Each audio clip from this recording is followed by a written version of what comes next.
今天我们要讨论的是逆向努力法则。这是2026年以后，在这个信息极度过载， AI 几乎接管了所有确定性工作的时代，人类唯一还能掌握的顶级生存智慧。这套逻辑会彻底掀翻你对努力这两个字的认知。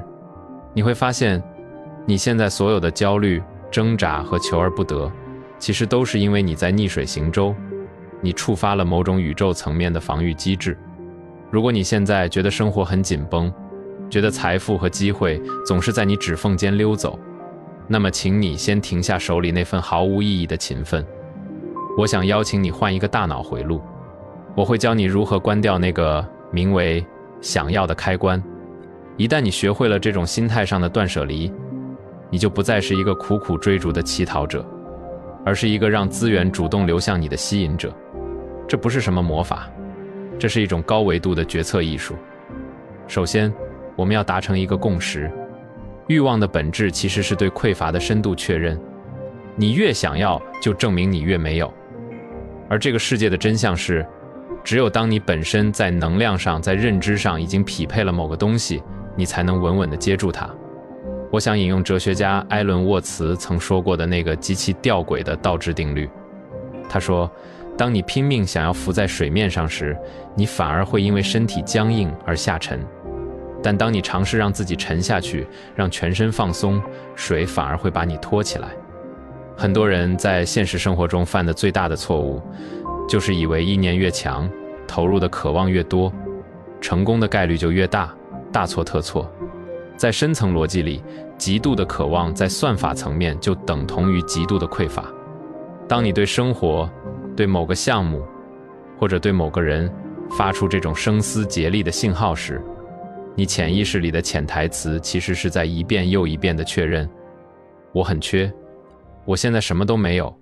你不停地向外界发送这种信号，这个世界收到的反馈极其精准，它会回馈给你一个你确实没有的现实。为了让你听明白，我必须把这个看似玄妙的系统拆解开。它是由几个非常精密的逻辑环节构成的。我们先从物理和认知的边界谈起。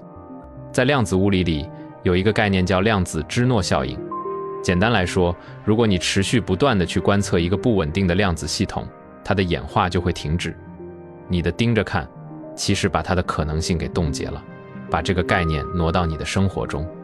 当你对一个结果，比如那笔融资什么时候到账，或者那个对你很重要的人什么时候回消息，抱有一种近乎病态的执念时，你就是在进行一种高频的、带有焦虑感的观测。这种焦虑的目光就像一道无形的锁，锁死了现实的流动。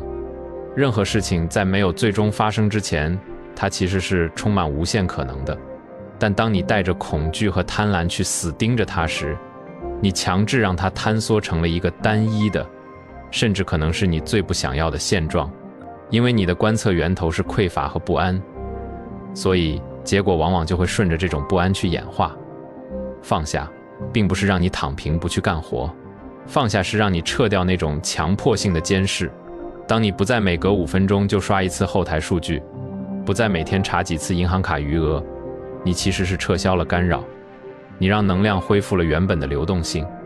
很多时候，当你转过身去做别的事，那些你原本盯着不放的东西，反而会像一只害羞的猫，悄悄地蹭到你的脚边。接着，我们聊聊大脑。哈佛大学的一位教授曾提到过认知带宽税这个概念。当你的大脑被我非常想要变有钱，或者我绝不能失去这笔交易这种情绪塞满时，你的理智决策区域就被强行占用了。这就像你的电脑后台运行了一个巨大的、极其吃内存的垃圾程序，你再去处理真正重要的逻辑推理、社交博弈或者创意发现时，系统必然会死机。这就是为什么很多时候你在关键场合会掉链子。面试时太想拿到那份工作，你的恐惧中心就会疯狂报警，分泌大量的皮质醇。你进入了求生模式，你的视野变窄了，你看不见面试官的微表情，你听不出话里的陷阱，你变成了一个僵硬的、毫无灵气的复读机。这种紧绷感会毁掉你的气场。人类有一种本能，就是拒绝那些看起来极度饥渴的人。不管是在职场还是社交，当你表现得非他不可时，你就已经在对方心中贬值了。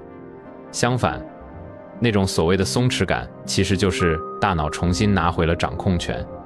当你不那么在乎结果，当你在心里对这个目标进行了去神圣化处理，你的智商才真正回归。这就是为什么那些陪朋友去选秀、陪兄弟去面试的人，往往能被选中的原因。因为他们不在意，所以他们能在那个瞬间展示出最真实的、最有生命力的自我。在人际关系和博弈论里，也有一个冷酷的铁律，叫最小兴趣原则。简单说，就是在一段关系中，那个对继续维持这段关系最不感兴趣的人，拥有最大的权利。当你对一个人朝思暮想、患得患失的时候，你其实是把底牌直接摊开了。你在告诉对方，你比我重要，我离不开你。这时候，你就彻底丧失了博弈的资本。人性里有一种很贱的成分，就是厌恶损失和追逐稀缺。当你表现出我不想要了，我随时可以撤退的时候，对方的心理防御反而会崩塌，他会觉得你突然变得不可控，变得珍贵了。真正的吸引力从来不是来自于索取，而是来自于独立。只有当你建立在我不依赖你，但我选择你的基础上，这段关系才是平等的。一旦你变成了依附者，你注定会被抛弃。咱们再深挖一层，宇宙本身是一个追求平衡的系统。俄罗斯的一个物理学家曾提出过一个过剩势能的概念。当你赋予某件事、某个人过度的重要性，比如你觉得如果不买到这套房子，你的人生就毁了，或者如果这个男人不爱你，你就要去跳楼，那么你就在能量层面堆积起了一座巨大的大山。为了维持平衡，大自然会产生一种平衡力，它的唯一任务就是消除这个过剩的势能。消除的方法通常很残忍，就是让你得不到。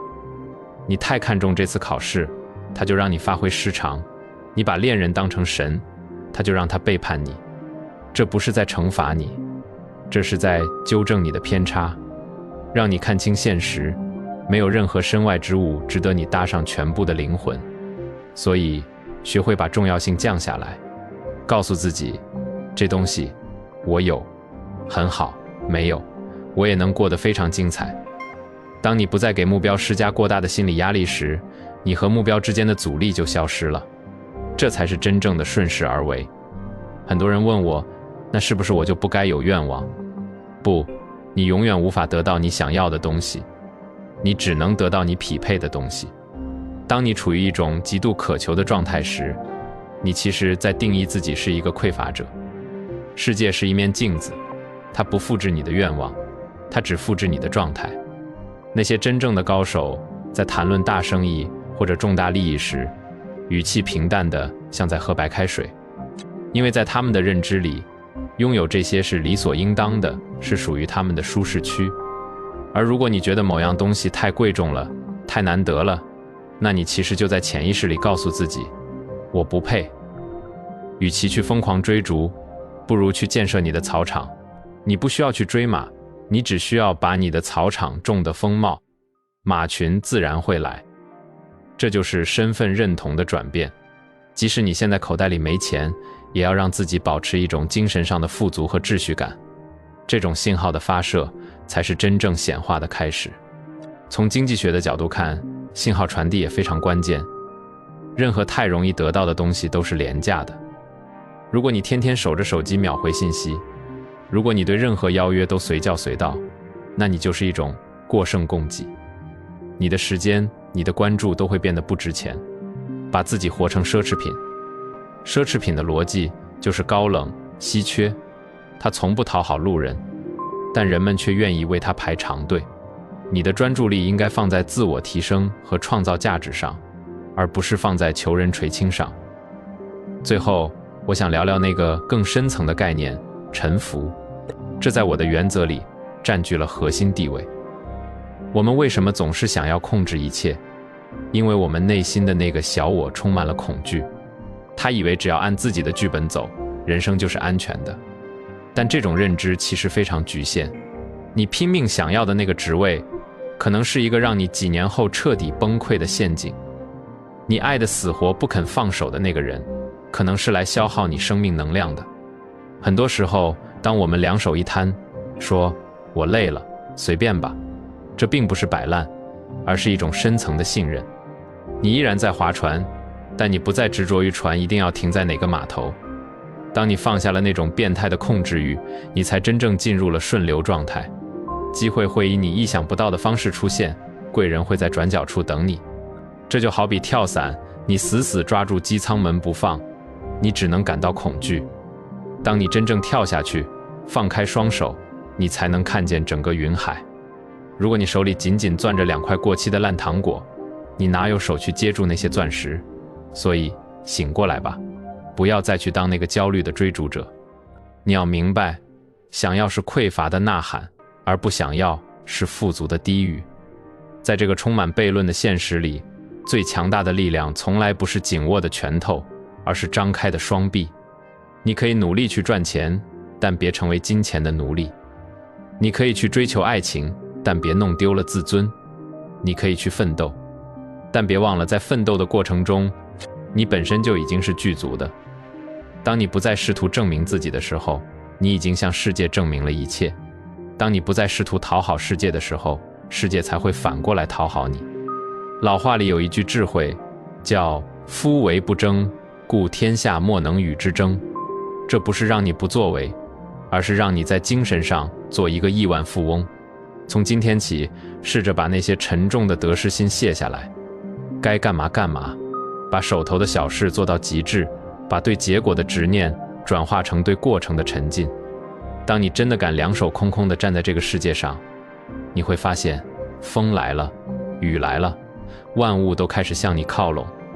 因为那个最好的礼物，其实早就在路上，只是你以前抓得太紧，它进不来。如果你能听到这里，说明你已经开始从那个匮乏的幻觉中醒过来了。如果你觉得这种思考对你有启发，别忘了给我点个赞，订阅这个频道，并开启小铃铛，这样你才不会错过这些真正硬核的生存逻辑。请在评论区留下臣服2个字，这不仅是一次互动，更是一次你与自己内心恐惧的和解。让我们在这个嘈杂的世界里，一起做一个清醒的，能够吸引万物的强者。